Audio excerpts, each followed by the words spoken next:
ustedes me dirán si lo ven bien. Yo veo que sí, que estoy compartiendo. Perfecto. Puedes ponerlo en pantalla completa, si querés. Lo probé ayer y no sé qué pasaba, que no se veía. No ves a las personas. Sí. Claro, no veo las personas Es muy y ingrato, sí, eso. Sí, sí. ya es ingrato para una carrera en modalidad presencial tener que hacer esta charla con ustedes en modalidad online. Ustedes saben que, bueno, nos hemos acostumbrado estos 2 años, pero, digamos, la modalidad virtual tiene el tema, disimula las virtudes de un buen docente y también disimula sus defectos. Es decir, que lo tenemos que hacer así porque, bueno, hay la cuestión de las distancias y compatibilizar horarios y todo esto, pero encima no verlos ya sería demasiado. Prefiero verlos. Toda la razón, me había olvidado de ese punto. Total, dejamos las barras estas, todos ustedes están acostumbrados a verlas, las barras de desplazamiento y las de herramientas, y no les molesta, espero. No. Bueno, entonces vamos a empezar. Ustedes saben que elegimos como tema el espaciado en la composición tipográfica, es decir, que en esta conversación estaríamos más o menos ubicados en taller 2. Ya hay una serie de cuestiones que hemos visto con los alumnos, y podemos utilizar cierta terminología que también ya está instalada. Entonces yo les diría que ustedes saben, a los alumnos, que en el libro que escribimos con José Scaglione, Legibilidad y Tipografía, la composición de los textos, nosotros echamos mano, creamos un concepto que era la ecuación tipográfica, para poder comprender cuáles son todos los elementos, factores, procesos y fenómenos que hay que saber manejar para componer textos adecuadamente. Es decir, y ese adecuado no quiere decir otra cosa que conseguir la legibilidad ideal. Y entonces en esa ecuación que inventamos para comprender este fenómeno es F por C por M sobre I por E, que da RTI, lo que es familia por cuerpo por medida sobre interlínea por espaciado, es igual al resultado tipográfico ideal. Esto ya lo hemos estado recorriendo a lo largo de nuestras clases. Vimos familia, vimos cuerpo, vimos medida, vimos qué son, cómo funcionan, cuáles son sus atributos. Después bajamos a interlínea y hoy nos toca recorrer el factor espaciado. Pero lo importante es comprender que desde la perspectiva de una ecuación, como ustedes sabrán, matemáticamente esto no funciona. Es decir, uno no puede dividir Garamond dividido cuerpo 9 por 11 picas sobre un punto de interlínea. No da nada, no existe eso. Lo que quiere decir esta ecuación es lo que quiere decir cualquier otra ecuación donde hay que igualar términos. 2 por x es igual a 8. Uno ya sabe que esa x es un 4. Y si cambiara alguna de estas cuestiones, evidentemente hay que cambiar todos los otros factores. Lo que quiere decir la ecuación es la profunda interrelación y sobredeterminación que hay entre cada uno de estos elementos que termina incidiendo en el resultado tipográfico ideal, lo cual implica también que no hay una familia legible, no hay un cuerpo más legible, ni una medida, ni una interlínea, ni un espaciado, sino que es la relación entre todos estos factores la que hace a la mejor legibilidad posible. Entonces vamos a entrar en nuestro tema de hoy, que es el espaciado, después de haber recorrido los otros 4 factores y pudiendo ya entonces echar mano de la comprensión profunda de cada uno de los elementos que interactúan en este caso. Cuando hablamos de espaciado, en realidad de lo que estamos hablando es de espacios. Y los espacios presentes en la composición tipográfica básicamente son estos de los que yo les voy a hablar. Ustedes saben que una composición de texto, la tipografía, en realidad, como cualquier otra construcción, está ubicada en el encuentro entre la materia y el espacio. Es decir, entendemos por materia a estos rasgos negros, a estos trazos negros, y entendemos por espacio a los vacíos que lo rodean o al blanco que rodea estos trazos negros. Esos blancos están constituidos por el espacio entre palabras, por el espacio entre letras y por el espacio entre líneas. El espacio entre líneas, acá ustedes verán que está señalizado probablemente de 2 maneras, pero en realidad es importante aclararlo porque el espacio que nos importa es lo que nos llamamos interlínea aparente. Por supuesto que esta interlínea aparente es el resultado de la medida de la interlínea. Y entendemos por medida interlínea lo que ya vimos en la clase anterior, cuando conversábamos respecto de la distancia que hay de línea de base a línea de base. Estos factores determinan todos los blancos que van a interactuar con todos estos trazos, sumados a un blanco del que no hablamos hasta ahora, que es la contraforma, es decir, las formas interiores, lo que se daba en llamar en la tecnología de plomo los contrapunzones, que tienen una importancia fundamental a la hora de la determinación del resto de los blancos. Ahora lo vamos a ir viendo detenidamente en cada caso. Interlínea. Para explicar la interlínea y en general para explicar todo lo que vamos a ver en composición digital incluso, es muy importante comprender la tecnología de los tipos de plomo. Esto suele ser a veces un obstáculo porque los alumnos a veces piensan que estamos hablando de una tecnología que ha desaparecido. De hecho, es una tecnología que ya casi no existe. Pero también sabemos que en realidad alguna gente lo hace todavía como una cuestión pintoresca y parece ser que no tiene ninguna importancia y no es necesario conocerla. Pero el tema es que todos los programas de autoedición, incluso los de dibujo que manejan tipografía y hasta Word, no son otra cosa que una metáfora de los tipos de plomo. Es decir, lo que hacen todas las aplicaciones digitales es ir poniendo de un modo virtual estos paralelepípedos de plomo uno al lado del otro para ir construyendo una línea. Y como estos paralelepípedos de plomo, el tipo móvil, tienen todas sus caras paralelas, lo que hacemos es poder ponerlos uno al lado del otro y después en la línea de abajo, apoyando sobre la cara inferior de la línea de arriba, la línea que sigue y así sucesivamente. De esta manera se construye la caja de texto. Digitalmente es exactamente lo mismo. Lo que ocurre cuando tecleamos es que se va poniendo, si bien ha desaparecido el árbol, es decir, desapareció la profundidad del tipo, la cara útil sigue teniendo esas dimensiones, sigue teniendo hombros, sigue teniendo una huella que queda impresa y una serie de blancos. Cuando apilamos una línea sobre otra línea, sin poner nada entre ellas, nos encontramos con la situación, podríamos llamarla ideal de la composición tipográfica, después voy a explicar qué quiero decir con ideal, que es el interlineado sólido. Es decir, sin interlínea.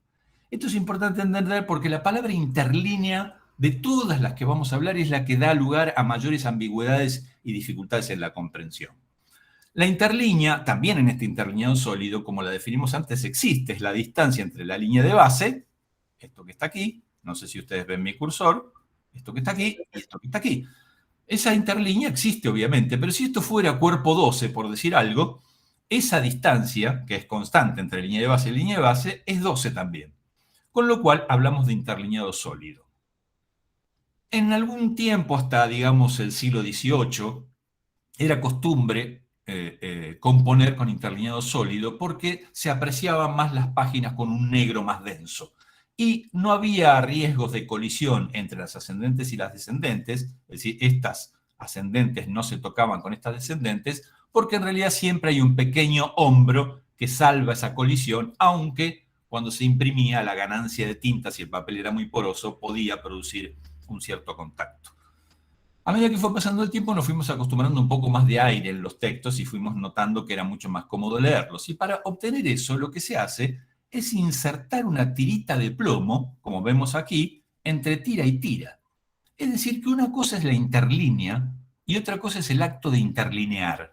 Aquí estamos interlineando, es decir, poniendo una tira de plomo. De hecho, ustedes habrán visto que en los programas de autoedición, sobre todo los que estaban en inglés, la interlínea se llamaba leading,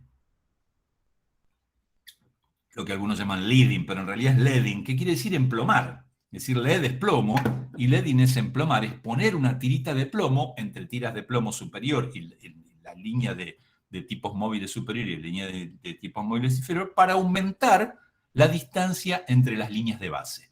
Es decir que, de nuevo, si esto que está aquí fuera cuerpo 12, como ya vimos cuando hablamos de cuerpo, ¿qué quiere decir cuerpo? Que no es el tamaño de la letra, sino el tamaño de la caja que lo contiene en altura, la distancia entre esta cara y esta otra cara. Si esto fuera cuerpo 12, de lo que estamos hablando, y esto también es cuerpo 12, cuando ponemos esta tirita de plomo, si esta tirita es de un punto, esta distancia de línea de base a línea de base, que antes era 12, evidentemente ha aumentado a 13. Esto da lugar, como les decía, a varios malos entendidos, porque además se puede expresar de distintas maneras que quieren decir distintas cosas. Fíjense que yo acá hice una anotación. Si ustedes tienen curiosidad además por saber las tipografías que usamos, Aquí en este costado siempre puse con qué tipografía se está hecha esta transparencia. Siempre son tipografías no todas libres, la Trust es libre de hecho, que es la que usé para todos los textos, es de Antonio Mejía Lechuga, pero la Carmina y todas las tipografías que he usado Type Together las he usado con la expresa autorización de la fundidora y de sus autores, que me las han facilitado para esta presentación. Lo que les decía es que esto puede expresarse de muchas maneras. Por ejemplo, una cosa es el valor absoluto. En valores absolutos estamos diciendo que esto que está acá, que está interlineado, recuerden que esto está sin interlinear, es decir, interlineado sólido, lo cual no quiere decir que no tenga interlínea, obviamente. Interlínea en términos de distancia entre línea de base y línea de base. En este caso, que si está interlineado, lo que podemos decir es que el valor absoluto, lo podemos expresar en términos absolutos, es 12, el cuerpo, más 1 de interlínea. O podemos hablar como variación del cuerpo, que es 12 sobre 13. Este 13 expresa lo que Jorge de Buen, en el universo de habla castellana, llama fuerza de cuerpo, que es el cuerpo más la interlínea. Concepto muy útil a la hora de definir una retícula, como vamos a ver después. Y otra manera es la manera a la que recurren, la peor de todas las maneras, es la manera a la que recurren los programas de autoedición que necesitan poner en sus parámetros para poder funcionar. Algo tiene que decir en el valor de interlínea y ponen un porcentaje que a veces ese porcentaje por defecto está puesto en 120%, uno lo puede modificar, pero a veces suele arrojar algún resultado más o menos útil con el defecto de que en los cuerpos de lectura arroja una fuerza de cuerpo que nunca está hecha en números redondos. Y generalmente para componer la profundidad de una columna en una caja de lectura, en una caja de impresión, nos conviene tener la interlínea en números redondos y el puntaje en números no redondos. Uno puede componer en 10.3, por ejemplo, en 10,3 o en 10,5 un texto, y es preferible tener la interlínea en números redondos o como máximo con medio punto de diferencia. Bien, si seguimos, sabemos que esta interlínea en el ambiente, en el oficio de la composición de los textos, hay fórmulas. Estas fórmulas generalmente no arrojan resultados. Es obvio que participando la familia, el cuerpo, la medida, el espaciado, las fórmulas no siempre son exactas, pero sirven para producir una pequeña aproximación. Una de las fórmulas es la medida de la línea en cíceros sobre el cuerpo en puntos es igual a los puntos de interlínea. Es decir, que si tuviéramos 20 cíceros, por decir algo de ancho de columna, de ancho de caja, digamos, porque columna es más la cuestión de la retícula, ¿no? Dividido 10 puntos, nos arrojaría una interlínea de 2 puntos. Esto, a los que hemos recorrido la fórmula, es realmente muy aproximativo, porque lo que nos está diciendo es para cualquier familia.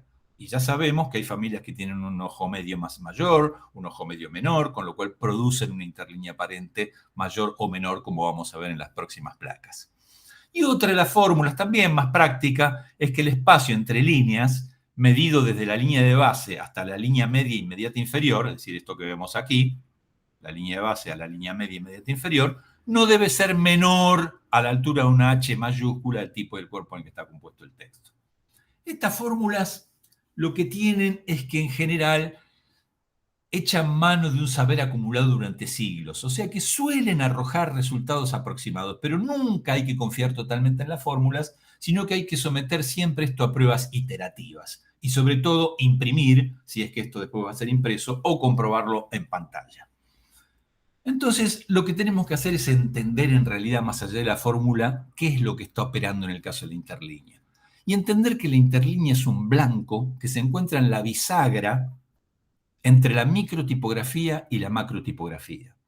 Es decir, es el blanco que enhebra todos los blancos de la página para que la página tenga un gris uniforme y no sea una sucesión de barras negras separadas.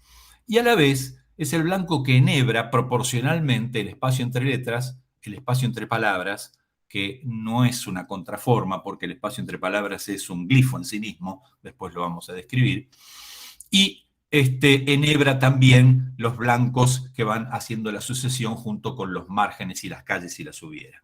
Entonces lo importante es, si vemos esta sucesión de tipos, de glifos, puestos unos al lado del otro, y suponemos que en todos los casos estamos hablando de cuerpo 12, o cualquier cuerpo en el que estemos componiendo, podemos ver que la interlínea aparente, que es lo que importa, se comporta de maneras muy diferentes. Llamamos interlínea aparente al blanco que hay entre la línea de base inmediata superior y la línea de base inmediata inferior. En una letra como la Bernard, por ejemplo, tenemos un ojo medio tan pequeño que esto, obviamente, como lo podemos entender a partir de que estudiamos cuerpo y familia, hace que las ascendentes y las descendentes sean mucho mayores, lo cual produce un blanco muy grande entre las franjas grises que detecta el ojo al momento de la lectura cuando estamos hablando de un texto compuesto. En el caso de la Jansson, que es una tipografía ya pensada para lectura continua, para una lectura continua de textos de ficción, por ejemplo, lo que notamos es que el ojo medio crece, es decir, que las contraformas internas son mayores. Y por ende, esto no puede ocurrir porque sí, ocurre a costa, ya que todos están contenidos en el mismo cuerpo 12, de achicar las ascendentes y las descendentes. Con lo cual... Tienes que desbloquear. Solo puedo enviar capturas de pantalla. Perdonen, pero se activó mi teléfono. Se activó Siri, quiso intervenir en la charla. Y en el caso de la Arial, vemos que el ojo medio crece mucho más, con lo cual las ascendentes y las descendentes son mucho menores y por ende la interlínea aparente, es decir, esa franja blanca, disminuye mucho más aún. Esto tiene consecuencias. Esto es lo que dice que no podemos usar una fórmula de un modo desaprensivo porque depende también de la familia. Es decir, que si y esa familia, a su vez, que determina esta distancia de blancos, también depende de la medida de la línea, lo que vamos a ver después más tarde. Y aquí vemos cómo los blancos internos están en una relación de sobredeterminación con el blanco externo de la interlínea siempre, inevitablemente, y es lo que nosotros debemos contemplar. Fíjense, por ejemplo, aquí que tenemos la Sancerata en el mismo cuerpo puesto al lado de la Utopía. La Sancerata de nuestro querido amigo Gerard Unger, no es amigo mío, pero lo considero así después de leer sus libros y de escucharlo, tiene una ligera condensación y esa ligera condensación ustedes saben que disminuye el blanco de la contraforma interna, lo cual ha obligado a aumentar su ojo medio. Entonces, en el mismo cuerpo, la misma tipografía produce interlíneas distintas, interlíneas aparentes, es decir, franjas blancas diferentes, aunque la interlínea numérica sea exactamente la misma. Razón por la cual, a la hora de hacer maridajes tipográficos que van a intervenir en la misma caja, hay que tener muy en cuenta esto, es decir, la altura del ojo medio, porque si no producimos una deficiencia que produce puntos negros que se comen la interlínea aparente si usamos una letra cuyo ojo medio sea mayor. Y por otro lado, también debemos contemplarlo a la hora de dimensionar el ancho de la columna. Esto lo podemos ver en casos como este. Fíjense que aquí tenemos en el primer caso, todos casos bien resueltos a nuestro juicio. Es decir, estamos componiendo en 8.5 sobre una interlínea de 9.5. Si la medida de la línea es corta, esta interlínea, es decir, este blanco aparente que vemos aquí, es adecuado. ¿Por qué? Porque me permite primero captar también cuando estoy leyendo la línea de arriba y la línea de abajo, y no solo eso, sino que me permite retornar rápidamente a la línea que tengo que leer sin perderme. Ahora, si de pronto la medida de la línea, es decir, la caja tipográfica, cambiara de 9 picas a 18 picas, es decir, el doble, ya no sirve esta interlínea, porque quedarían muy pegados los textos y a la hora de volver corro el riesgo de no encontrar, cuando yo voy leyendo, vuelvo vacío, conservando en mi memoria RAM lo que acabo de leer, que quizás todavía no tiene sentido, y necesito encontrar la próxima línea, si la interlínea, y por ende su interlínea, el blanco de la interlínea aparente, es muy reducida, puedo no encontrar la línea que sigue. Razón por la cual, como ustedes verán, en este caso lo adecuado, aún con el mismo cuerpo, pero al haber cambiado la interlínea, tengo que subir al haber cambiado, la medida de la caja, tengo que subir la interlínea a 11 puntos.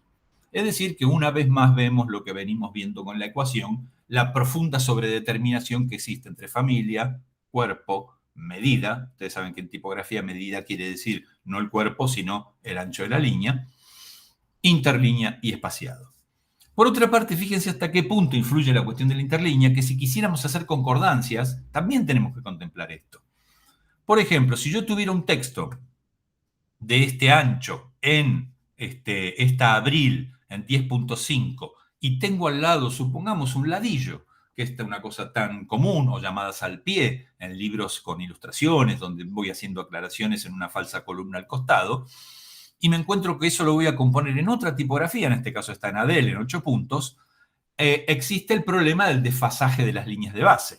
Entonces, en ese caso, tengo que optar por comprender que lo que debo hacer es elegir múltiplos que de algún modo produzcan de tanto en tanto concordancia.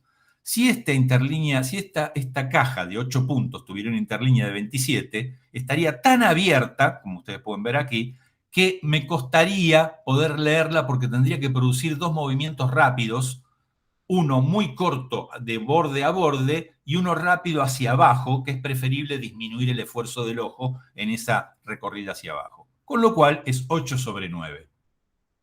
Entonces, cada 3 líneas de base tengo concordancia, porque 3 por 9 es 27. Y esto 2 por 13,5 es 27. Como verán, solo cada una línea de este texto se produce una concordancia entre caja y caja. Con lo cual, alcanza con acomodar estos ladrillos para que se respete la direccionalidad de las líneas de base. Otra cosa que tengo que tener muy en cuenta en la interlínea es el ancho de la interlínea y la calle, lo que vuelve a demostrar que la interlínea articula lo microtipográfico con lo macrotipográfico. Acá tenemos 2 textos donde el ancho de la calle, en realidad estrictamente debiéramos decir corondel ciego, pero el ancho de esta calle es menor al ancho de la interlínea, con lo cual mi ojo corre el riesgo de pasar directamente a la columna de al lado en lugar de bajar para después luego subir a la otra columna.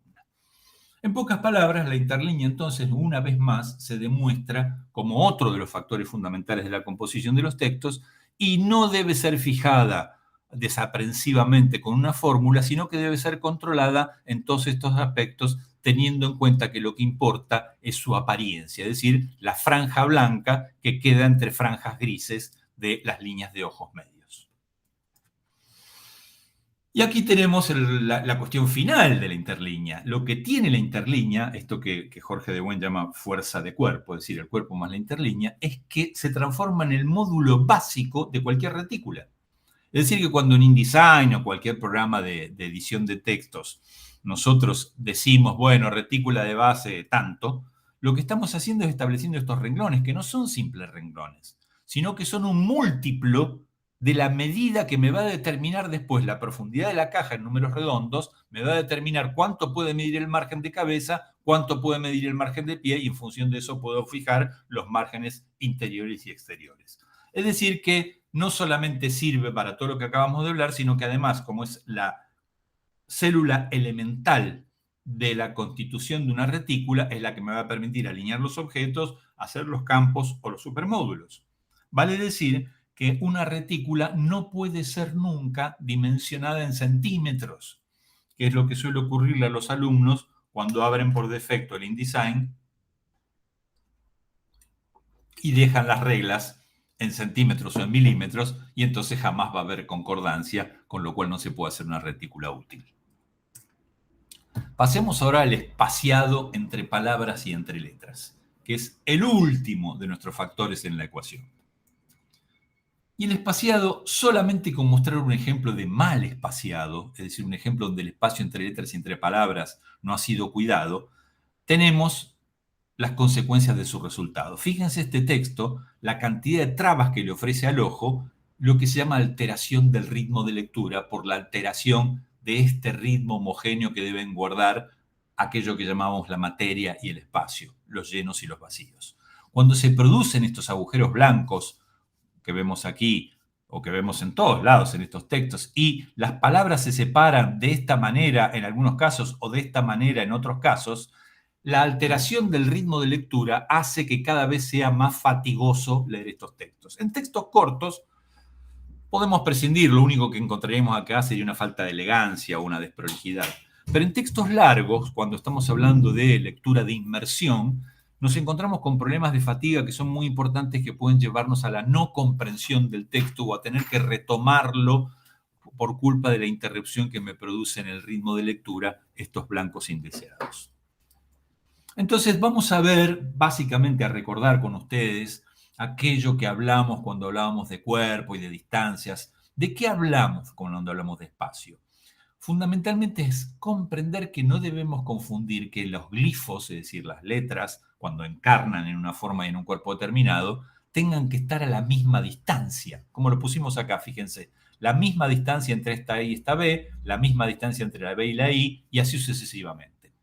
¿Por qué no deben estar a la misma distancia? Porque las letras tienen, a veces son diagonales, a veces son rectas, a veces son curvas, es decir, ustedes saben que las letras tienen una forma que no es el resultado de un diseño.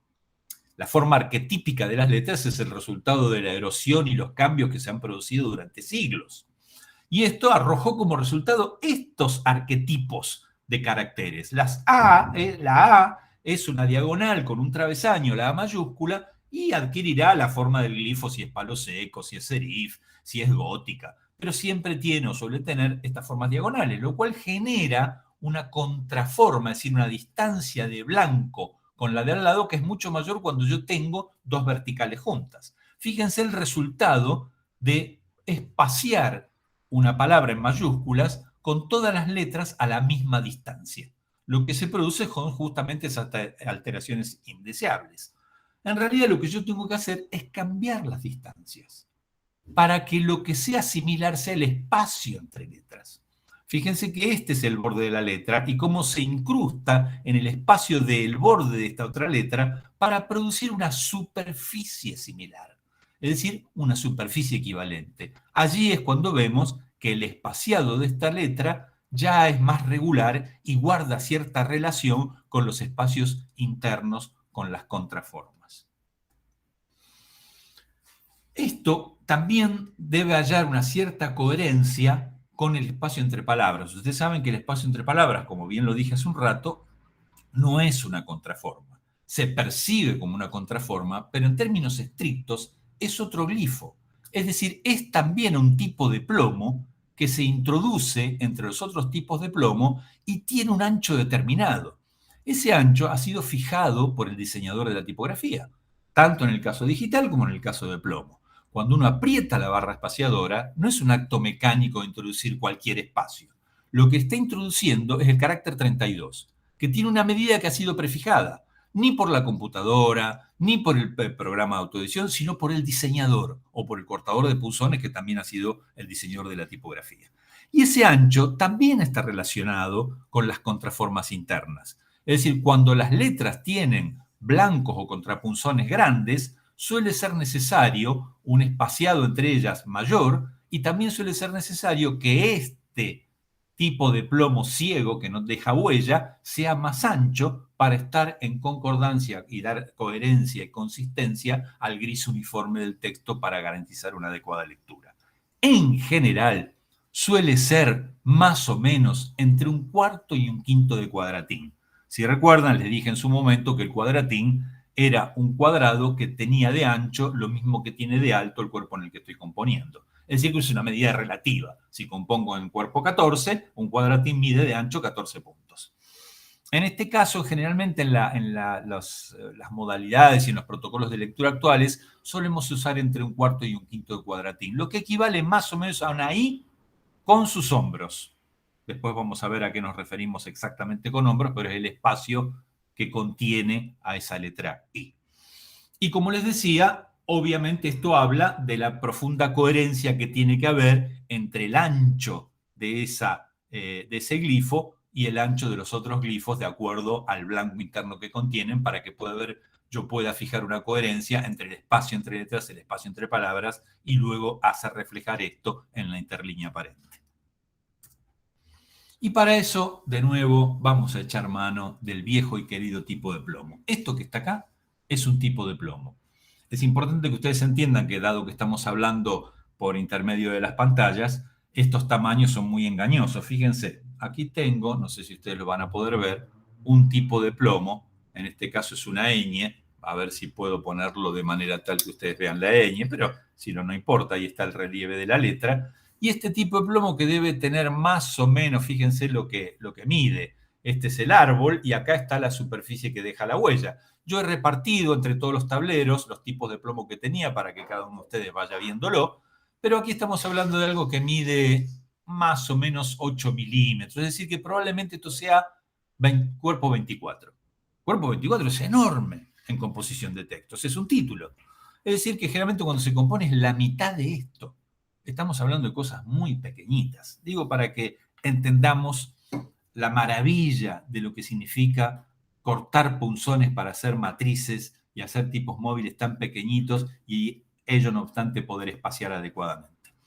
Fíjense, acá tenemos la huella, es decir, esto es el ojo de la letra, y lo que queda por fuera de la huella se llaman hombros. Vamos a sintetizarlo de este modo. Tenemos el hombro derecho, el hombro izquierdo, son estos blancos, el hombro inferior y el hombro superior.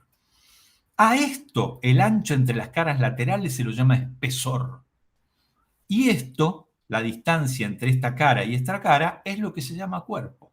O sea que, ojo, recuerden cuando dimos la clase de cuerpo, el cuerpo no es el tamaño de la letra. El cuerpo es el tamaño del tipo, que no es lo mismo. Adentro, si bien está limitado a 14 puntos, a 20, a 24, lo que fuera, la letra puede tener distintas medidas. Ahora, si vemos esto de frente, ustedes recuerden que en la tipografía digital esto sigue siendo exactamente igual. Cuando ustedes hacen doble clic sobre una palabra en Word y esa palabra o ese renglón se sombrea en negro o en azul, depende qué versión de Word tengan, esa franja azul o negra es el cuerpo de la letra. Es decir, la franja es el conjunto de tipos que nos muestra el alto del cuerpo de la letra. De hecho, en los programas de autoedición o en los programas de diseño y tipografía también es así. Se abre una ventana donde hay unos rectángulos que muestran esta cara útil con la definición del cuerpo, estas caras, estos rectángulos que estoy dibujando aquí, con el espesor, con el cuerpo, y adentro está marcada la línea de base, generalmente en azul, y con líneas azules se marcan también los hombros. Pero lo que importa es que entendamos que cada letra ocupa de ancho algo que se llama caja. La caja es, de hecho, la variable de caja no es otra cosa que las tipografías condensadas o expandidas. Cuando se ensancha la caja, se ensancha el tipo, se ensancha el glifo, y cuando se condensa el glifo. Cada letra tiene su propia caja, que es su ancho lateral. Obviamente muy ancha en el caso de la O, muy estrecha en el caso de la I, de la R o de la L. De la diferencia entre caja y espesor surge lo que llamamos hombro, que es esto que está aquí, estos blancos. Y de la suma de los hombros contiguos surge lo que llamamos prosa. Esta palabra nos importa mucho porque es la denominación en castellano que corresponde a lo que a veces se llama tracking, a veces se llama interletrado, que es un neologismo. Podemos usar interletrado, pero tenemos una palabra para llamarlo, que es prosa. La prosa, entonces, es la sumatoria de los hombros que determina el espacio que existe entre glifo y glifo. Ahora, fíjense, no es lo mismo una recta que una curva, que dobles curvas, que una letra que está abierta de un lado y cerrada del otro. Por ende, el cortador de punzones y ahora el diseñador digital dimensiona estos hombros para que en contacto con cualquier otro hombro que le toque en suerte, el espacio sea correcto, incluso consigo mismo. No se olviden que la notación mecánica de la escritura, que es la tipografía, no es lo mismo que la escritura manual. Cuando uno escribe a mano, puede ir regulando esto porque sabe qué letras va a escribir. Y puede ir cambiando los espaciados para que más o menos quede bien, como de hecho a veces ocurre cuando vemos en las pizarras de las verdulerías, que dice uva y después dice bananas, y a lo mejor la palabra banana no entraba y entonces se van condensando.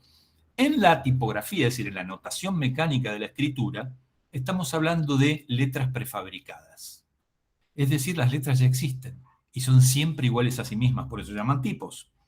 Son siempre iguales a sí mismas, ya están en un repositorio, es decir, una base de datos, y salen siempre iguales.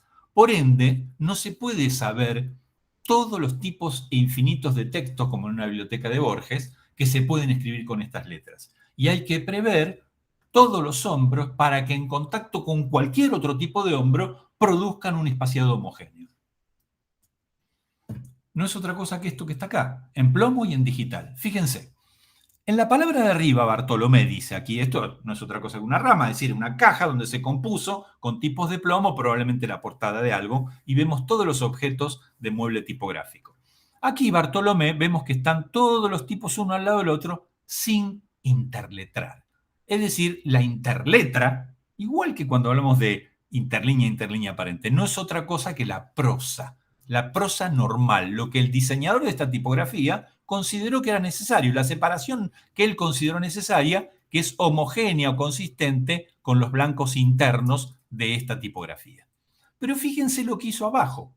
Para igualar, por cuestiones compositivas, estéticas, esto no tiene que ver con lo tipográfico estrictamente, el apellido Hidalgo, ponerlo haciendo caja e igualar su ancho con Bartolomé, como tiene menos letras, lo que tuvo que hacer ahora sí es interletrar, es decir, aumentar la prosa. Porque la prosa es la prosa normal, pero tuvo que poner, fíjense, estas barritas de plomo, no son otra cosa que interletra, es decir, esto ensancha las distancias y altera la prosa normal. Esta distancia ya no es la que quería el diseñador, es una distancia que se hace vulnerando la prosa normal para conseguir un efecto compositivo, práctico, el que es ornamental o el que fuera. Lo mismo ocurre en tipografía digital. Es decir, acá estamos en presencia de un caso donde tenemos un texto con prosa normal. ¿Qué es lo que habría que hacer siempre? Es decir, en una tipografía, si elegimos una fuente, digo, una familia de calidad, damos por supuesto que el dimensionamiento de esos hombros, es decir, lo que va a constituir la prosa, ha sido adecuadamente diseñado por el diseñador de tipografía. Como no todos nosotros vamos a ser diseñadores de tipografía, pero sí vamos a componer textos en todas las oportunidades o en general en nuestro desarrollo profesional, vamos a componer textos, tenemos que saber que es bueno elegir una tipografía y respetar el interletrado que ha propuesto su diseñador. En esos casos, lo que hay que hacer es conservar todos los parámetros en 0 o en 100%, después les voy a mostrar a dónde. Es decir, dejar que la tipografía fluya como la pensó el diseñador, o sea, como está aquí. No hacer esto salvo que estemos persiguiendo por alguna razón este efecto, que es lo que está pasando aquí. Ahora, esto no siempre es posible. Fíjense, aquí tenemos un texto que está en bandera. Es el único caso, bueno, también en los textos centrados, pero nadie quiere leer textos centrados. Es el único caso en que podemos conservar la prosa y el espacio entre palabras predeterminado por el diseñador de la fuente. ¿Por qué? Porque no es necesario ampliarlos, que fue, perdonen, lo que pasó en este caso. Como el texto está justificado para que las palabras llegaran justo hasta el borde, ustedes saben que justificar es hacer que las dos bordes midan lo mismo, que los textos lleguen de borde a borde, hubo que cambiar los espaciados. En este caso, lo que podemos ver es que el texto en bandera es el único que conserva la prosa. ¿Por qué? Porque la palabra se va desarrollando y cuando llega a un lugar en el cual ya no entra la otra, pues la otra baja. Es decir, que no hace falta modificar ninguno de los parámetros de espaciado que estableció el diseñador de la tipografía. Para eso hay que tomar ciertas precauciones, de las que después vamos a hablar y lo vamos a recorrer luego en los trabajos prácticos, porque para aprender esto hay que hacer mucha práctica. Ahora, fíjense cuando uno justifica. Al justificar y sin permitir el corte de palabras y sin ajustar con mucho cuidado la prosa y los espacios, pasa esto, que es lo que ya vimos en el diario que les mostré. Es decir, como la cantidad y el ancho de las letras que hay en cada línea es azaroso de acuerdo a los idiomas y al texto que se está escribiendo, para que llegue hasta el borde, esta línea debe comportarse de esta manera y esta otra debe comportarse de esta, porque Nordisk no entra. Y al no entrar tiene que bajar y por ende estos espacios se tienen que abrir. ¿Cómo se abren? Como se le canta al programa. Esto suele ser un problema, porque InDesign, en su momento PageMaker y en su momento Quark, solían respetar nuestras instrucciones hasta cierto punto. Después, si no lo pueden hacer, las violan. Pero nosotros podemos determinar un poco esto. Ustedes saben que en la ventana de párrafo ustedes pueden buscar justificación y allí nos encontramos con esta maravilla que es más o menos lo que veíamos cuando veíamos en esa rama de plomo las chapitas puestas entre tipo y tipo. Aquí podemos regular el espacio entre palabras, entre letras y la escala del glifo. La escala del glifo en realidad es la horizontalidad, si se ensancha o se condensa el glifo. Esto es lo que viene por defecto. Por defecto dice los parámetros de justificación que podés achicarlo hasta el 100%, al espacio hasta el 80%. ¿Qué quiere decir eso? Quiere decir que si necesitas que entre te permito que se achique el carácter 32, es decir, ese glifo de espacio entre palabras, hasta el 80%. Si podés, le estamos diciendo al programa en nuestro texto, el óptimo quiero que trate siempre de dejarlo al 100%, igual que lo pensó el diseñador. Y si necesitas agrandarlo, bueno, no más del 133%. Eso es lo que viene por defecto.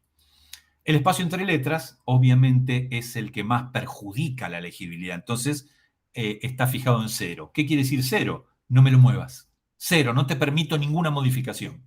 Y la escala del glifo, que también es considerada una mala palabra, casi una violación a la tipografía. En los ambientes de la tipografía, esto está visto como una aberración. Nunca habría que modificar la escala del glifo porque estamos deformando un trabajo cuidadosísimo hecho por el diseñador. Entonces, igual que aquí 0, aquí se establecen 100. Ni me lo ensanches, ni me lo condenses. Ahora bien, esto no es suficiente. Fíjense, aquí les puse lo que proponen muchos diseñadores para el caso de una columna estrecha donde no va a poder cumplir con esto. De hecho, no se puede, porque aquí esto es mucho más del 100%. Y algunas veces cuando queda muy pegado, es mucho menos, no veo acá ninguna que quede muy pegada, podría ser esta, es mucho menos del 80%.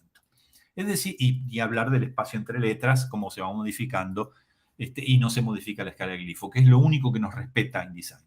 Cuando hacemos esto y la columna es muy estrecha, no va a poder cumplirlo. Entonces InDesign hace lo que quiere. Lo que es dramático, porque uno empieza a encontrarse con líneas que, a pesar de que pusimos parámetros, no los cumplen.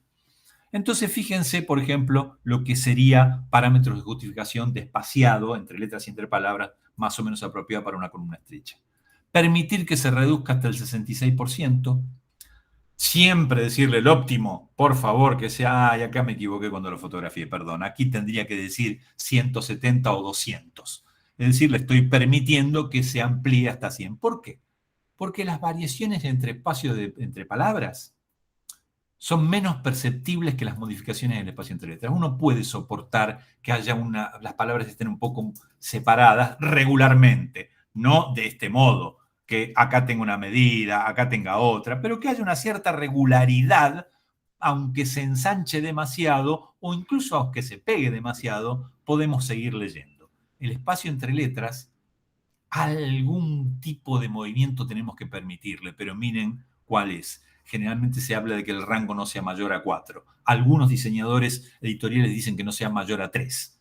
Es decir, menos 2 unidades de M. ¿Se acuerdan cuando les expliqué las unidades de M?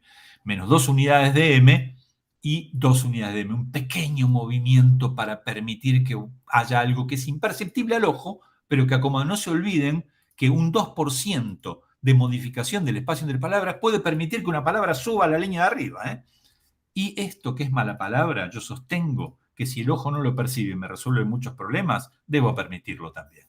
Es decir, pero claro, 99 y 101. Estamos hablando de una deformación que en estos tamaños, en este tamaño de tipo, es absolutamente imperceptible y puede llegar a resolver problemas muy graves que de otra manera no podría resolver. Piensen en lo azaroso de los miles y miles de glifos que tengo en un libro de 500 páginas. Es decir, que cuanto más permita un cierto movimiento que sea imperceptible al ojo, mejor le va a ir a mi composición. Ahora bien, ¿cuál sería la regla? Y la regla es respetar la ley de la contraforma. Lo que tenemos que tratar de conseguir es esto, es decir, que el espacio entre letras sea compatible con el espacio entre palabras. Lo cual nos dice, por favor, esta moda de apretar la helvética light en revistas, debiéramos ya desterrarla, porque fíjense que el espacio en una tipografía light, obviamente las contraformas interiores son muy grandes, y las contraformas exteriores se hacen tan pequeñas cuando lo apretamos que esto no respeta la ley de la contraforma, equivalencia entre blancos, porque estas astas, las de la N, están más lejos entre sí que esta asta con la T y con la R, con lo cual se empasta, se produce lo que se llama texto amasacotado, que dificulta mucho la lectura. Fíjense cuánto mejora si yo pongo un blanco que me permita hacer una cierta consistencia con el blanco interior y detectar, es decir, favorece no solamente la legibilidad, la favorece porque favorece la visibilidad del glifo.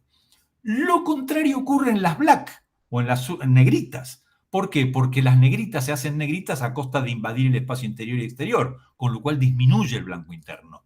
Entonces, al interletrarlas demasiado y no respetar la ley de la contraforma, se transforman en manchas separadas y se pierde consistencia de la palabra y de la línea. Lo que debo hacer, obviamente, es apretar. Generalmente esto está ya determinado por el diseñador de la tipografía, pero si no lo ha hecho, nosotros ahí sí debemos traquear, palabra detestable. En realidad lo que tenemos que hacer es regular el espacio entre letras y el espacio entre palabras, porque el tracking hace referencia al espaciado uniforme, que generalmente tiene que ver con disminuir o ensanchar todo de una manera uniforme.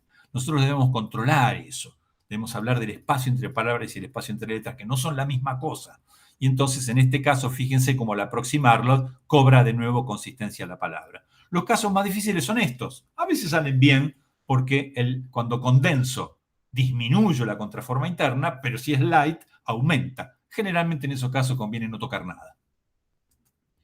Y desde ya, como bien dijo Eric Spickerman en Stop Stealing Sheep, o sea, basta de robar ovejas, que hacía alusión a una frase que se le atribuye a Frederick Gowdy: quien es capaz de espaciar las minúsculas sería capaz de robar ovejas.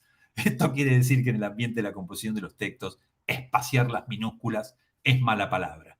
Pero no es mala palabra, y ustedes lo pueden ver, cómo se deteriora el espaciado y la consistencia y la coherencia tipográfica y del gris de la línea en las minúsculas, pero no en las mayúsculas.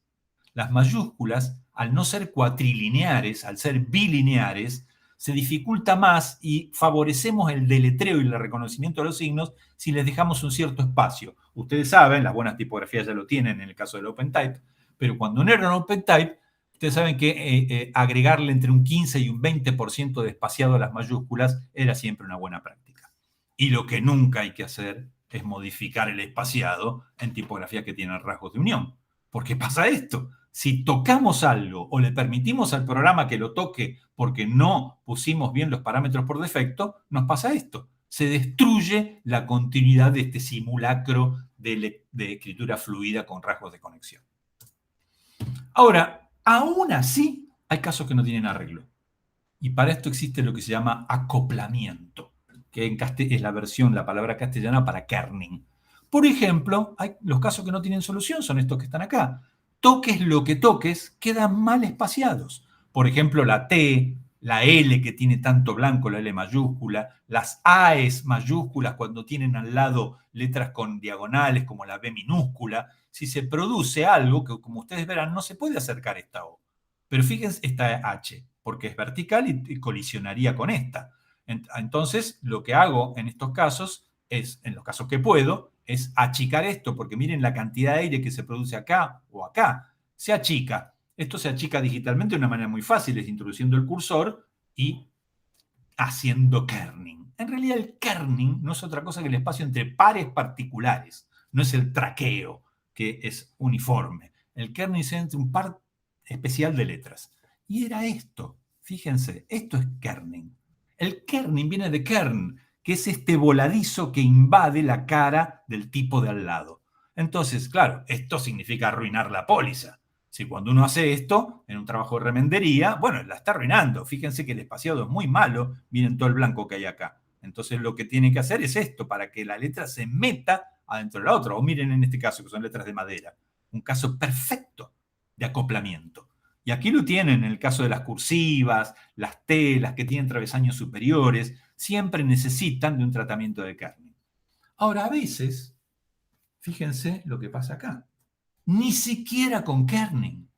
Es decir, observen las Fs, cómo se separan de la L o de la I, y el espaciado que aparece, ese espaciado irregular que aparece aquí. En ese caso, el kerning se transforma en lo que llamamos ligaduras. Es unir dos letras que nunca se van a llevar bien en un único glifo para espaciarlas adecuadamente. Y ese es el caso de esta maravilla de tipografía gratis y libre que les regalo a todos ustedes para que se la bajen, que se llama Bonanova. La Bonanova es un diseño de Machalski, un polaco, a partir de un diseño de Heydrich, que fue un diseñador de tipografía de la década del 70 que hizo la tipografía para los billetes del Banco Central de Polonia.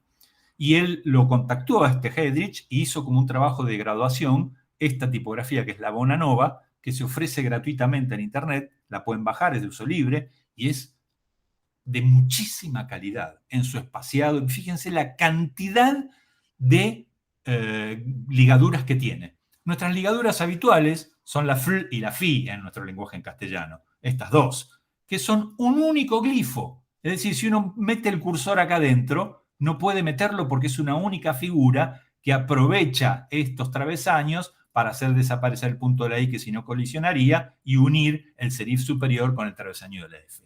Pero hay muchas otras.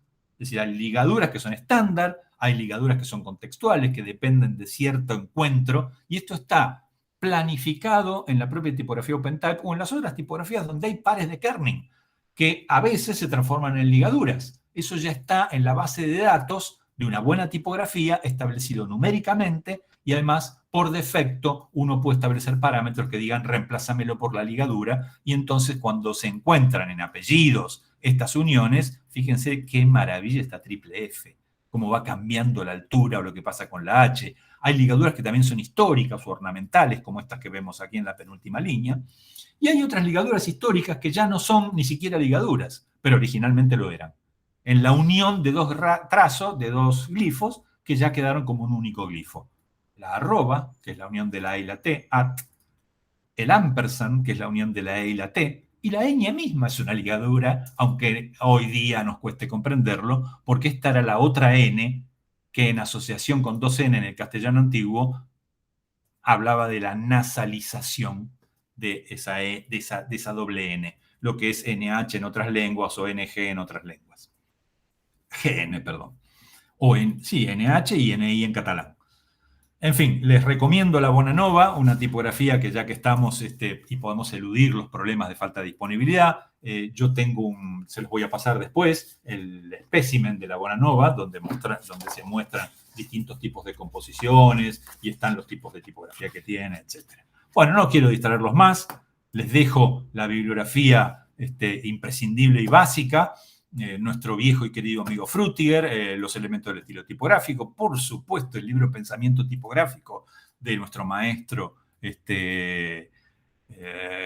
Rubén Fontana, donde vemos ejercitaciones que tienen mucho que ver con algunas de las ejercitaciones que nosotros vamos a hacer. Humildemente puse nuestro libro con José Caglione, Legibilidad y Tipografía, donde discutimos exactamente estos problemas, y me parece el mejor libro, más clarito, bastante elemental y básico, pero que explica de una manera insuperable todos estos problemas, que es el libro Entre Párrafos de Cyrus Highsmith. Bueno, espero haber sido claro. Me despido de ustedes y vamos a charlar cuando terminemos con los trabajos prácticos que haremos en el taller. Muchas gracias.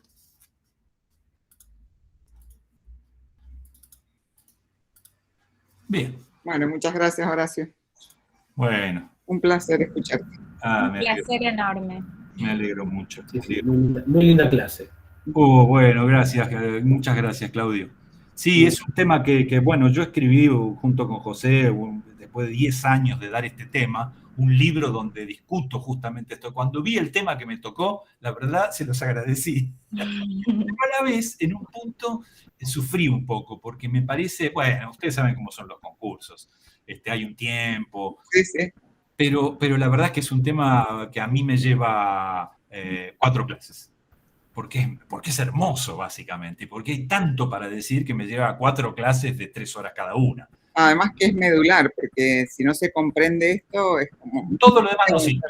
Sí, o sea, si uno no entiende claramente esto, cosas que yo repetía, bueno, la consistencia entre la bisagra de la microtipografía y macrotipografía. Esto me lleva a una clase, no una frase.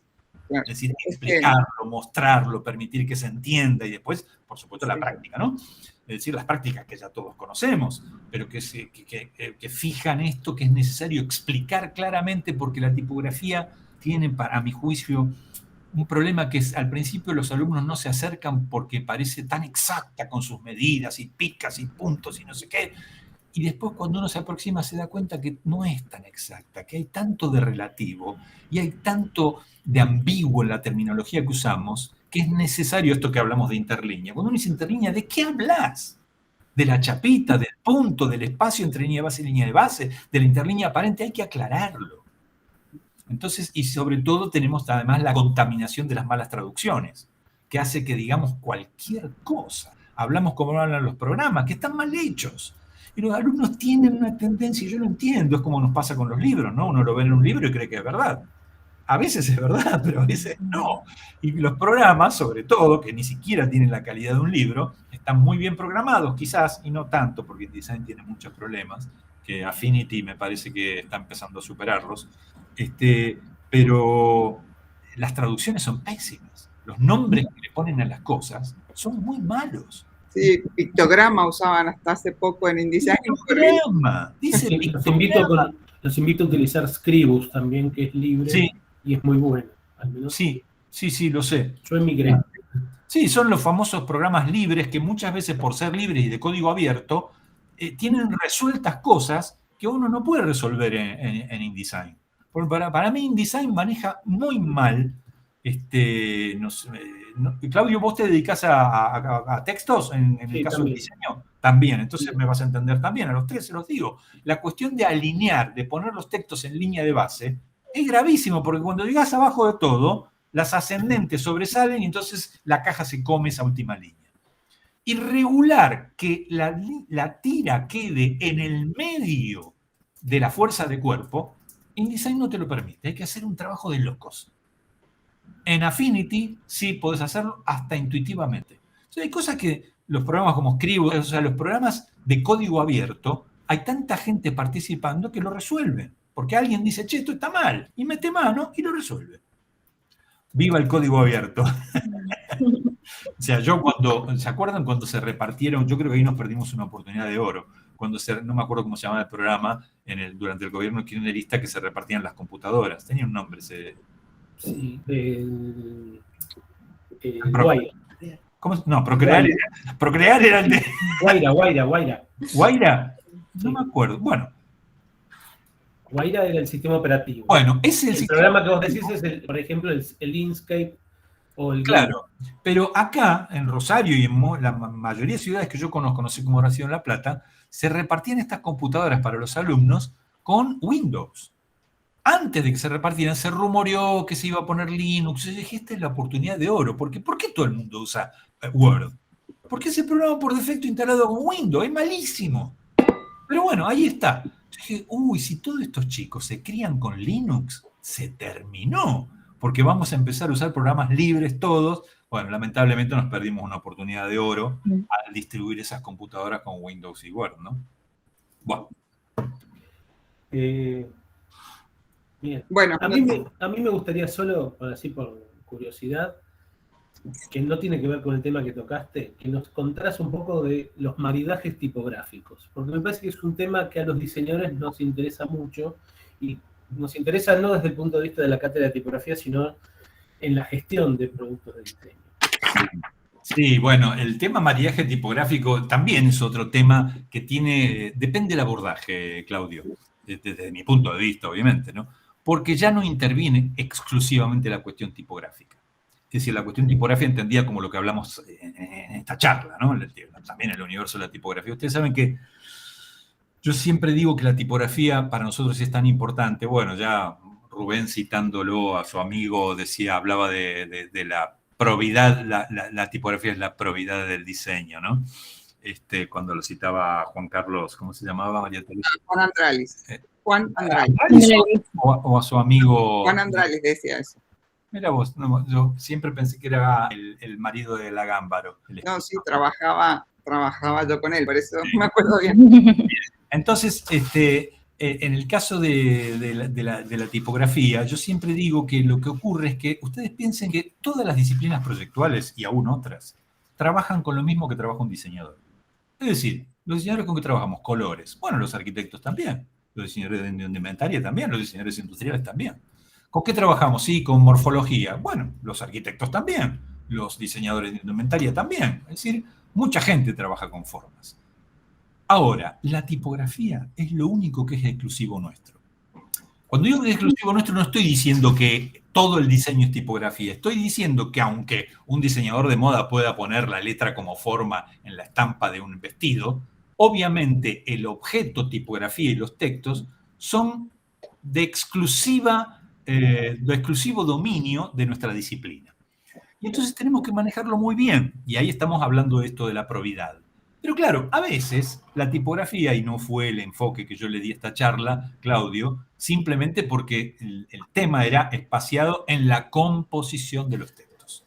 Ahora, la tipografía también puede ser vista, como decían los franceses, en vez de como tipo lectura, como tipo visión. Los de Berny-Peñot decían tipo visión.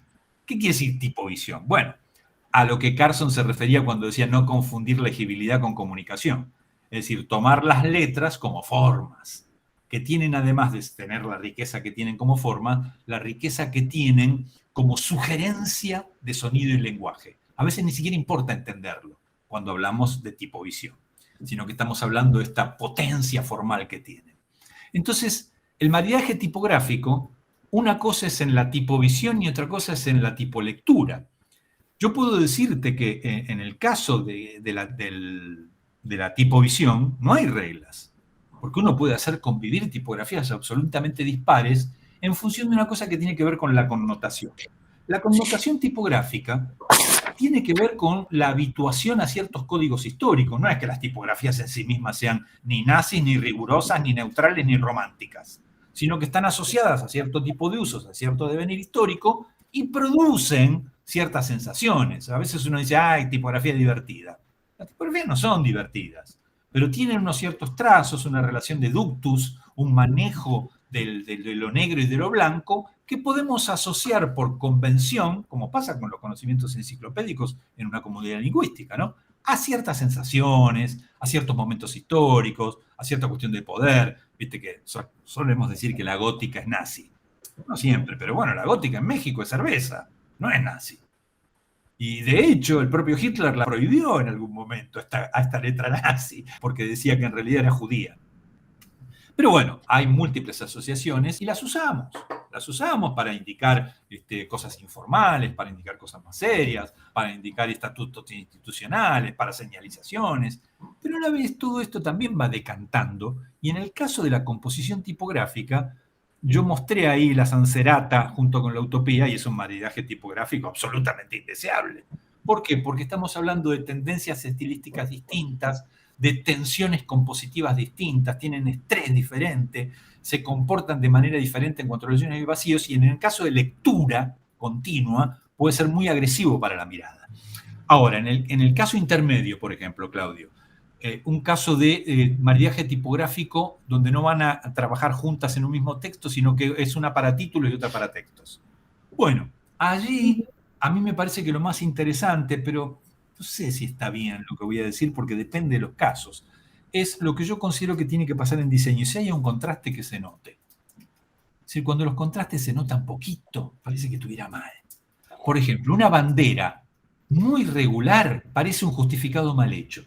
Vas a hacer una bandera, hacela con tutti. No tanto como para que parezca un peine con los dientes rotos, pero no tampoco como para que parezca un justificado mal hecho. Lo que pasa con la Rotic, por ejemplo.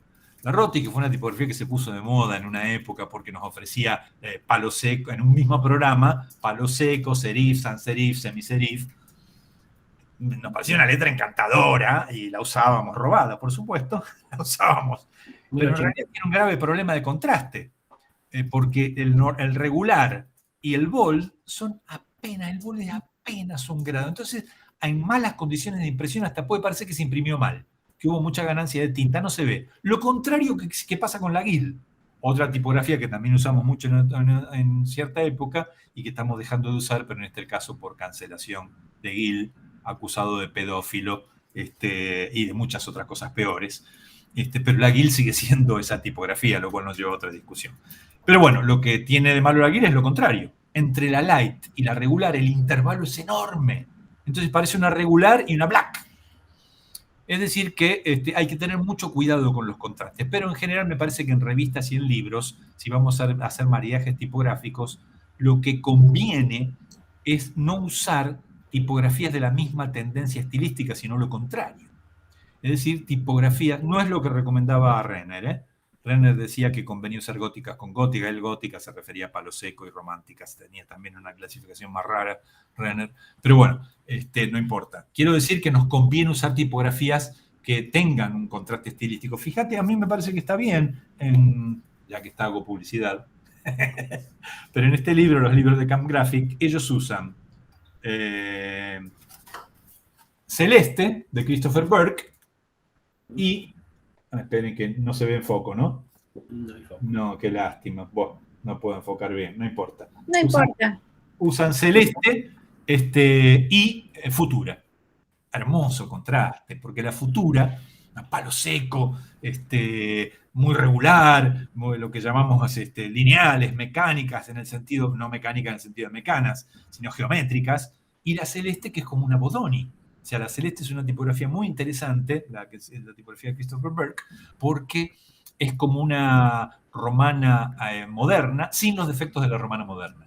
Es decir, tiene atenuado el contraste y tiene una leve modulación de romana antigua que con la Futura arman un contraste, pero esto hay que evaluarlo siempre con el ojo, no con recetas. Entonces, en lo del maridaje tipográfico es una pregunta clave que, viste que últimamente, Claudio, tenés razón, hay charlas, hay cursos. Para nosotros también depende de una cuestión que está vinculada a lo que llamamos los 4 planos. En nuestro libro hablamos de los 4 planos, que tiene que ver con una cuestión de cómo se decide y cómo se eligen tipografías. Y en ese caso de lo que hablamos es de el plano económico, donde hay, bueno, todo el universo tipográfico tiene un plano económico. ¿Cuánto cuestan? Si son libres, si no son libres, cuánto cuesta la licencia. Después está el plano que podemos debajo, de forma y función. Es decir, todas las tipografías y para qué sirven y qué forma tienen. Después está el plano técnico, es decir, qué tienen, qué no tienen, si se ven bien en pantalla, si son para impresor, qué propósito técnico tienen o qué propósito técnico pretenden resolver en cuanto a, por ejemplo, la Bell Centennial o la Lipa Agate, estas tipografías con trampas de tinta tan pronunciadas, todos los atributos técnicos que tienen las tipografías. Y por último, el plano estético, que es que hablamos de la connotación histórica y estilística. Si pones todos estos planos uno arriba del otro, qué mal, voy a apagar esta luz, a ver si sin el brillo, ¿ven? Ahí están los planos. Uno puede ir cercando, y entonces decís, bueno, en el plano económico las que me sirven son todas estas. En el plano de forma y función las que me sirven son todas estas. En el plano técnico estas y en el plano estético estas. De la intersección terminan quedando, en vez de las 3 millones de tipografías que existen en la actualidad, que probablemente sean más, a lo mejor 20. Y de estas 20 hay que ver qué maridajes funcionan mejor en cuanto a tendencia estilística y contrastes. Esta es un poco mi opinión, Claudio. Obviamente no te he respondido en el sentido de hay que hacer tal cosa. No. Supongo que a vos te pasa lo mismo, ¿no? No, profesores no damos recetas. ¿Cómo? Los profesores no damos recetas. Claro, no hay. No, las podemos mencionar, pero después inmediatamente rebatirlas, relativizarlas, ¿no? Sí. Yo quiero hacerte una pregunta que es más como para charlar entre colegas. Sí, María. Los que estamos en la profesión y en la docencia. Leía tu programa, muy completo, por cierto, y me parece, bueno, en tipografía 3, que me parece súper actual el contenido. Me gustó, porque en las carreras que son de más años no están generalmente incluidos estos temas. Ay, no. Bueno, en la unidad, por ejemplo, para explicar mi duda, ¿no? En la unidad 5, por ejemplo, vos proponés el diseño de un portal de noticias para visualización y lectura en computadoras, tabletas y teléfonos. Me encantó el práctico. Y me surge una duda, que es la duda que nosotros también tenemos, ¿no? Porque este tipo de proyecto tiene 2 caras, un poco todo lo que tiene que ver con la organización de la información, la tipografía, el color, la composición, pero la otra cara que es la construcción del sitio usando, no sé, los códigos HTML, CSS, JavaScript. ¿Cómo lidias con eso? ¿Los alumnos ya lo han aprendido? Bueno, ¿cómo se resuelve ese problema? Porque, digamos, ese mismo problema lo tenés con InDesign cuando querés enseñar composición. Nosotros le decimos, bueno, hay hermosos tutoriales, vayan, aprendan, porque no da el tiempo para también enseñar InDesign, salvo dar algunos tips. No, la respuesta no se resuelve, María Teresa. Esa es la respuesta. Es decir, yo justamente dentro de un tiempo voy a dar una charla en un encuentro en la que voy a hablar de la inflación disciplinar. Cuando hablo de la inflación disciplinar, justamente estoy hablando de que el diseño está corriendo el riesgo de estallar en pedazos. no en términos de destrucción de la disciplina, sino en términos de, como por ejemplo ha ocurrido con la ingeniería. Lo que pasa es que nos cuesta vincularlo con la ingeniería. Pensamos que lo nuestro es una cosa un poco menor. No todos, pero bueno, es un poco como está instalada la disciplina en nuestro entorno social. Y fíjate que en la ingeniería, por ejemplo, lo que hace un ingeniero civil no tiene nada que ver con lo que hace un ingeniero electrónico, ni que hablar de un ingeniero en sistemas. A mí me da la impresión de que con el diseño gráfico no está pudiendo, el diseño de comunicación visual, vos sabés que acá en la facultad, en la UNR, se optó por el nombre licenciatura en diseño gráfico. Podríamos decir muchas cosas sobre eso, pero bueno, de algún modo también funciona la denominación. Lo que quiero decir es que ha empezado a sufrir la incorporación de cada vez más saberes cuando en realidad no estamos acostumbrados a eso. ¿Por qué digo que no estamos acostumbrados?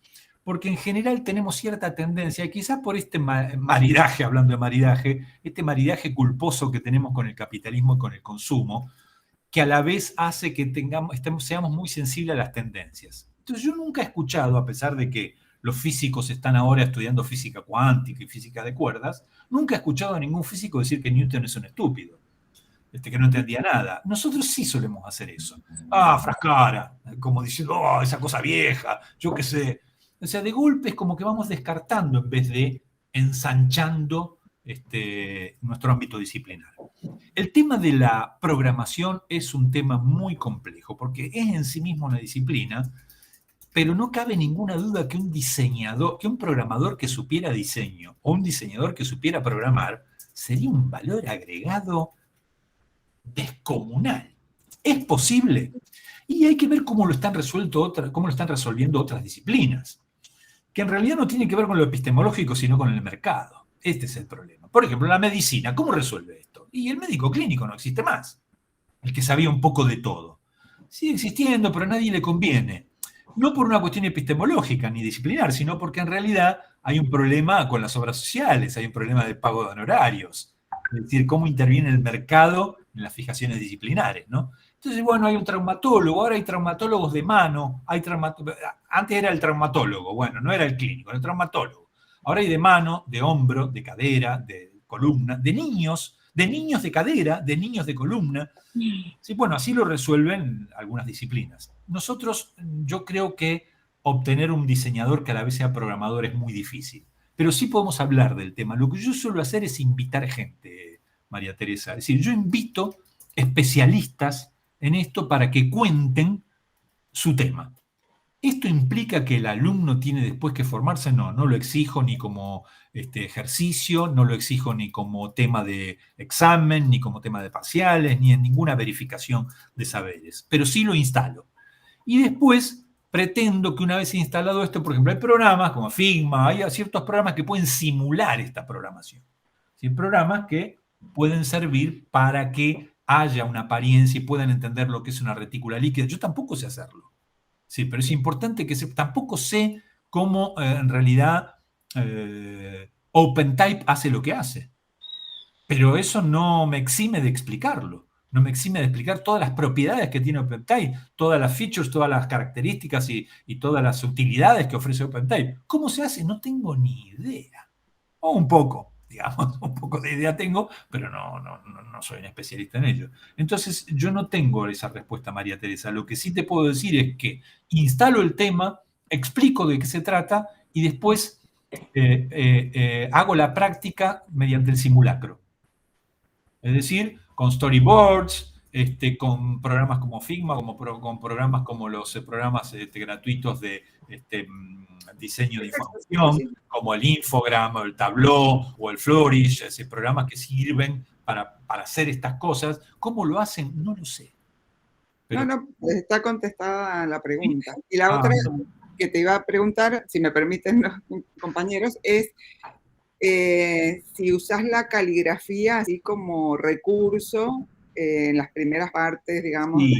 Sí, yo creo que una práctica caligráfica, no quiero exagerar, sobre todo porque me parece a veces, esto ya es pedagógico más que disciplinar. Por eso lo preguntaba, sí. Por eso, más que disciplinar estricto es pedagógico.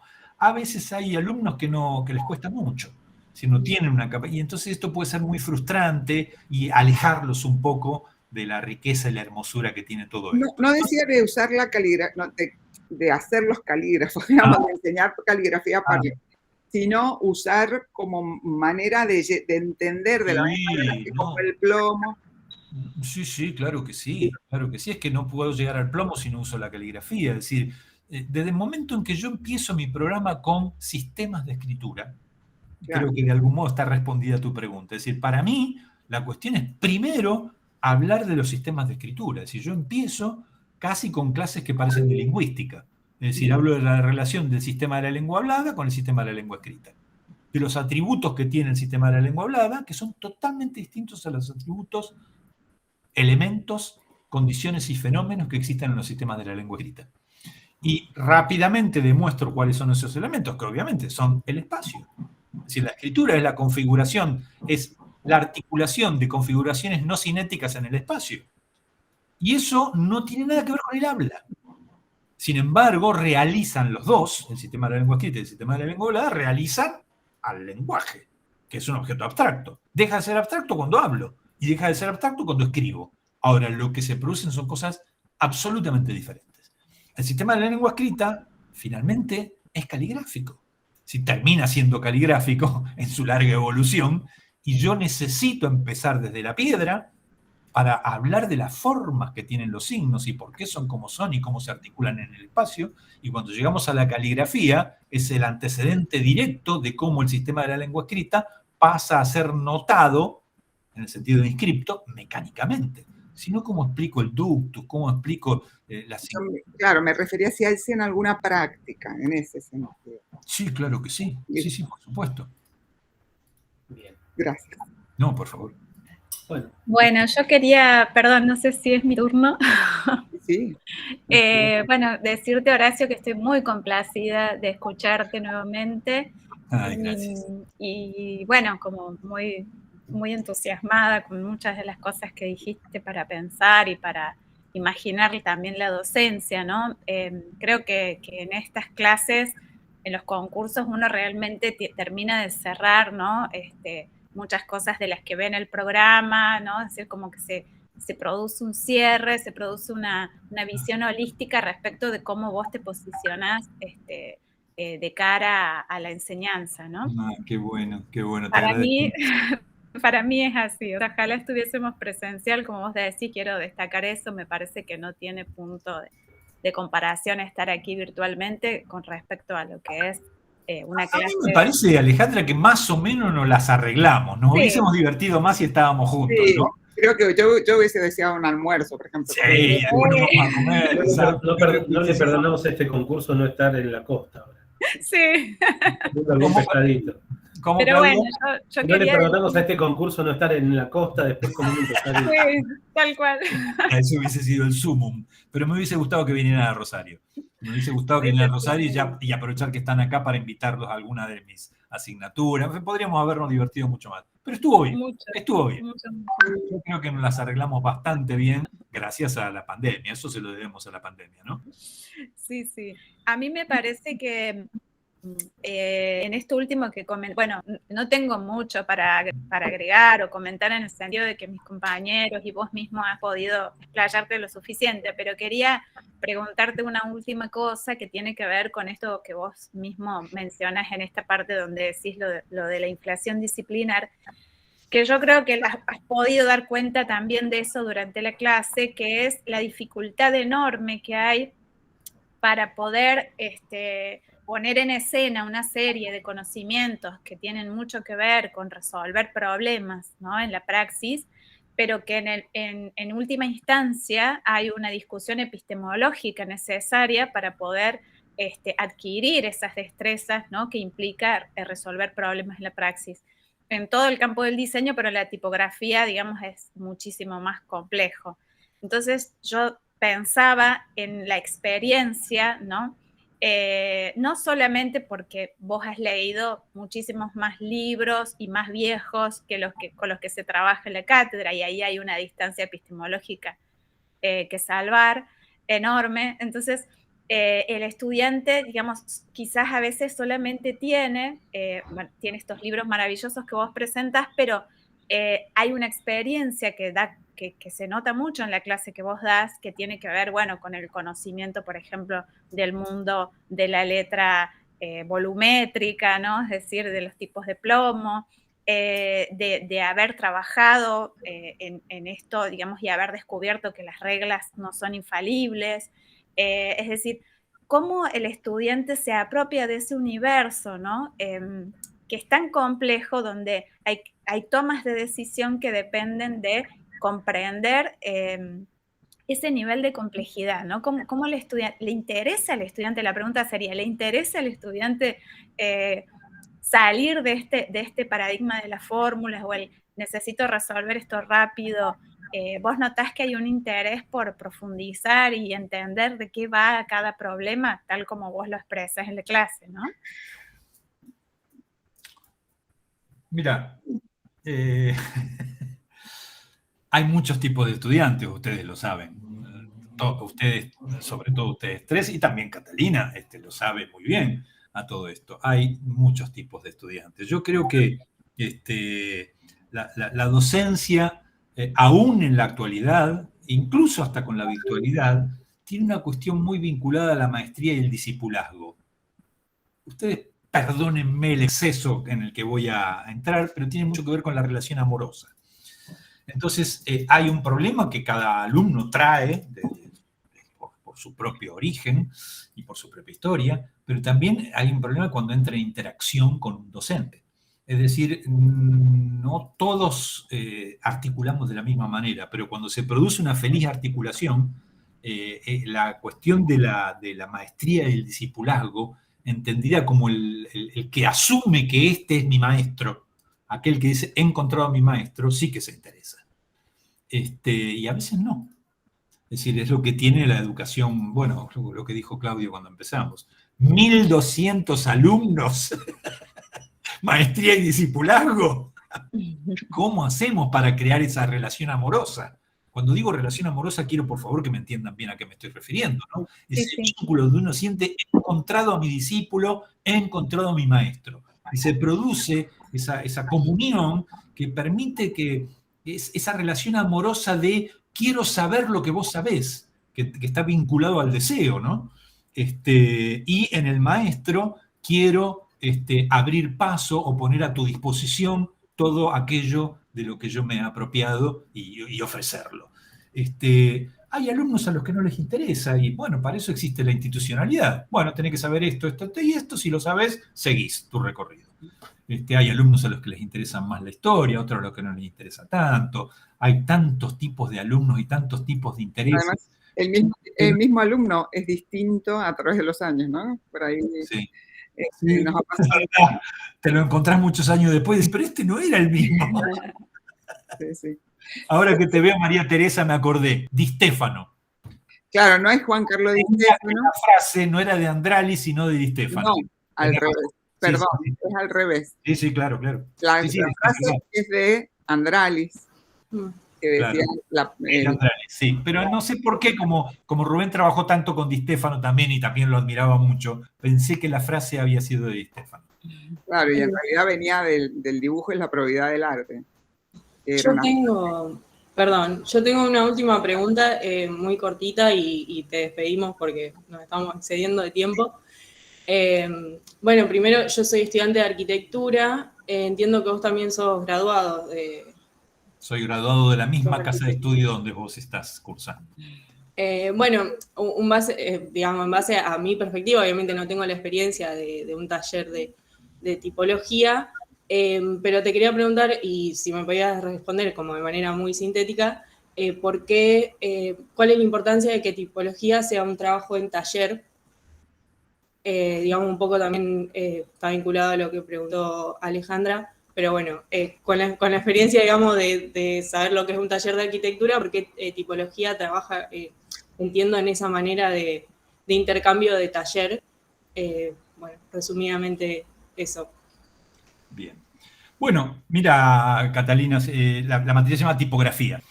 Tipografía, te digo porque evidentemente la palabra tipología en la arquitectura... Ay. No importa, no te preocupes. Pero tipología, aunque no lo creas, también es una palabra que tiene mucho que ver con la tipografía, porque en realidad la tipografía se llama así porque estamos trabajando con modelos todos iguales, es decir, el modelo de la T, cada uno de esos tipos móviles está vinculado a una tipología determinada, ¿no? Que es un modelo. ¿Por qué es un taller? Mira, es un taller porque en realidad todo esto que yo acabo de contar produce objetos. Es decir, los sistemas de la lengua escrita producen objetos. Entonces, si uno tiene que, a diferencia de los sistemas de la lengua hablada, vos pensás que el sistema de la lengua hablada produce acontecimientos. Es decir, los enunciados orales viven en el tiempo. El sustrato esencial de producción de sentido de un enunciado en el sistema de la lengua hablada es el tiempo. Sin tiempo no hay significado. Por ejemplo, esta charla, si no existiera el tiempo, sería simplemente esto, mirá. Ya está, lo dije todo. Es decir, es imposible hablar si no hay la dimensión tiempo. En los sistemas de escritura el tiempo no tiene importancia. El tiempo es un objeto accesorio que, bueno, durará un tiempo si está escrito con humo en el cielo o durará siglos si está en mármol. Pero lo que produce son objetos, no acontecimientos. No hay un antes y un después. Está el objeto, ese documento puesto ahí. No hay que confundir el documento con la escritura, ¿eh? Digo esto porque, por ejemplo, si vos tuvieras ahora unos sestercios romanos, dinero romano, monedas del Imperio Romano, no tendrías dinero romano. El dinero romano ya no existe. Pero el objeto está ahí. Si no existe la situación contextual que lo determina como dinero. Pero quiero decir, estos objetos hay que producirlos, hay que aprender a producirlos. Es decir, que el saber de la tipografía es un saber teórico práctico por excelencia. Y entonces requiere de una práctica dirigida en taller, con puestas en común y con intercambios, en los cuales, si yo todo el tiempo diera estas clases y explicara todo el tiempo, nadie aprendería nada. Dirían, qué curioso, mira, y a la próxima clase ya te olvidaste de todo lo que dije, te queda alguna cosa y yo sigo hablando y hablando y hablando y mostrando ejemplos de otros. Pero el diseñador gráfico, como el diseñador de arquitectura, está llamado a hacer cosas con eso. Si no lo practica, si no hace de ese conocimiento cuerpo, si no encarna el cuerpo tipográfico en su propio cuerpo, no hay objeto que valga, no hay habilidad ni experticia que pueda conseguir. ¿Me explico, Cata? Sí, sí, perfecto. Bueno, la verdad que muchísimas gracias, fue una clase magistral también para nosotros, nos sirve un montón. Así que muchísimas gracias y bueno, eso, lo despedimos así. Sí, Horacio, nos están pasando por mensajitos que muchísimo en el tiempo. A mí me da pena porque me quedaría charlando un montón, un placer estar con mí también. Cuando dijo recién Catalina que había que irse, dije, ay, qué lástima. Sí, por eso era que teníamos que hacerlo presencial, para después irnos a tomar algo, un cafecito. Bueno, si quieren podemos encontrarnos en otro momento con nuestros... Habría que organizar algo. Hacer un Zoom y charlar, ¿eh? Yo encantado de charlar con ustedes. Qué lindo, a mí me encantaría. Que saben tanto de esto. Si ustedes quieren, miren, esperen porque yo tenía les voy a mostrar, voy a compartir pantalla, un segundo, si me lo permiten, con ustedes, para mostrarles lo siguiente, y ustedes si pueden tomar nota de esto, me parece que va a estar bueno. A ver dónde lo tengo. Está acá lo tengo. Si no, ¿querés que nosotros tenemos tu correo, que creo que está en el